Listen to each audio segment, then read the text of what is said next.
So, Jeremy, let me turn it around and ask you a question. You mentioned earlier you were recently at the National Retail Federation, the NRF conference in New York. Curious, in the context of business resiliency as well as specific within retail, what were some of the key takeaways or things that you observed while you were there? Yeah, it was crazy busy. It's probably my fifth or sixth time I've been to the conference, and it's where all of the retailers come together after their peak season, and they're looking at really what's going to be hot for next year. What are the themes? What are the technologies? So yeah, held in New York. I think I was on the ground about 36 hours, but it was certainly enough time to get a feel for what's going on. Unsurprisingly, AI was right at the forefront. A lot of the great big vendors, the mega brands were there talking about what their solutions were there. But if you drop it down to a bit, that sort of agentic commerce really is the element that I Mhm. think was the really strong theme that came out. And I guess what I mean by agentic commerce, I mean how agents can help you think about what your natural basket might look like in a supermarket. How an agent might suggest a product for you if you're in a fashion store. How an agent might think about kind of the supply chain or the timing when you're thinking at the back office. And all of that stuff is super interesting. And I think from a software point of view, that connecting the back of the supply chain with the front of the supply chain, which has been a nirvana everyone's been pushing for many years, Mhm. does feel like it's getting closer because that linkage between very traditional ERP through to the e-commerce transaction at the front end sort of becomes real when you can start to kind of link that either with human or with an Mhm. agent in the loop as well.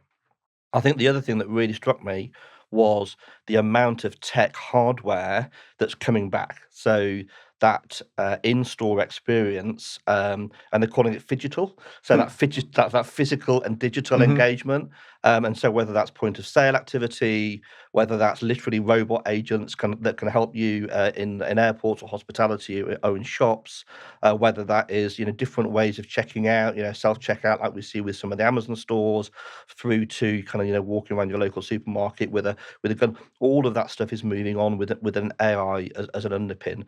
Um, what really struck me though was that all of this is really cool, Mhm. but if you don't have connectivity and you don't have the workloads working, and you don't have that secure, frankly, all of that stuff is just kind of like fidgets. And I think all of the retail CFOs, COOs, CIOs that I've met over my time, they're really interested in that stuff, but they're also interested, is my store open?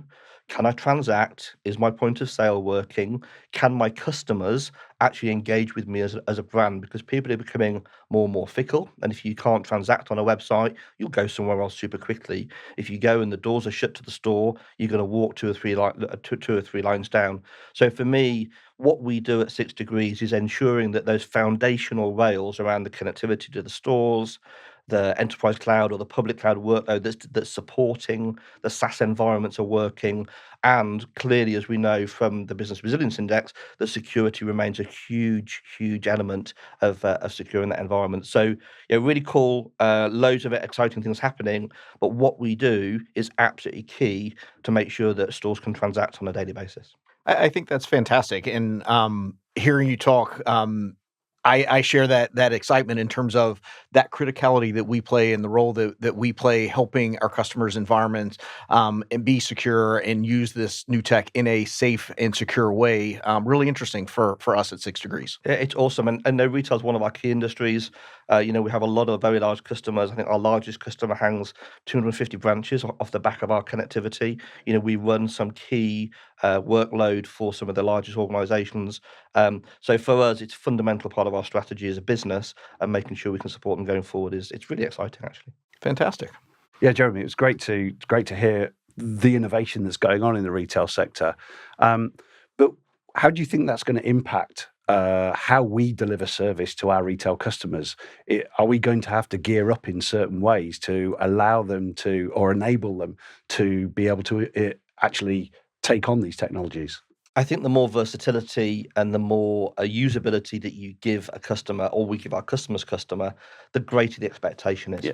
So actually, if you start to rely upon agentic commerce to help you make decisions, to shortcut decisions, to help you make better decisions, If for some reason that is not there, or that's not working because a workload's not working, or you're reliant on a public cloud where there's an issue, again, that gap between expectation and reality becomes even greater. Yeah. And so when I think about, where we need to continue to invest in our cloud operations, we need to continue to invest in our connectivity, we need to make sure that our availability and our monitoring continues.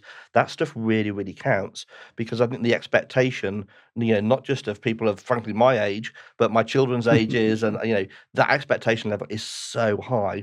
And I think choice is also real. Yeah. So, again, making sure that when we say something's going to be available and it can scale and it can manage for peak periods, whether it's Black Friday, whether it's Boxing Day, whether it's any of those peak periods, then we need to make sure that the services we deliver are elastic, operationally they scale, we know that they're secure, they can operate across multi-countries. Retail doesn't care whether you're in the UK or the US anymore, right?